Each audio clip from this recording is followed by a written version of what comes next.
ಪ್ರಿಯ ದೇವ ಮಕ್ಕಳೇ, ಹೇಗಿದ್ದೀರಿ? ಬೈಬಲ್ ಪ್ರಶ್ನೆಯ ಕಾರ್ಯಕ್ರಮಕ್ಕೆ ನಿಮಗೆಲ್ಲರಿಗೂ ಸ್ವಾಗತ.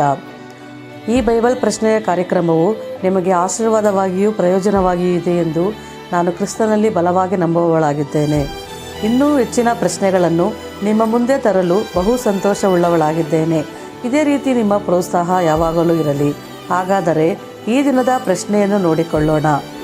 ಬೈಬಲ್ನಲ್ಲಿ ಮೊದಲು ಮಗನ ಹೆಸರನ್ನು ಪಟ್ಟಣಕ್ಕೆ ಇಟ್ಟ ತಂದೆ ಯಾರು? ಬೈಬಲ್ನಲ್ಲಿ ಮೊದಲು ಮಗನ ಹೆಸರನ್ನು ಪಟ್ಟಣಕ್ಕೆ ಇಟ್ಟ ತಂದೆ ಯಾರು? ಉತ್ತರ ಗೊತ್ತಿದ್ದರೆ ದಯಮಾಡಿ ಕಮೆಂಟ್ನಲ್ಲಿ ತಿಳಿಸಿ. ಕಳೆದ ವಿಡಿಯೋದಲ್ಲಿನ ಪ್ರಶ್ನೆಗೆ ಇನ್ನು ಉತ್ತರವನ್ನು ನೋಡಿಕೊಳ್ಳೋಣ. ಬೈಬಲ್ನಲ್ಲಿ ಮೊದಲು 2 ಮದುವೆಯಾದ ವ್ಯಕ್ತಿ ಯಾರು? ಉತ್ತರ ಲೆಮೆಕನು ಆಗಿದ್ದಾನೆ.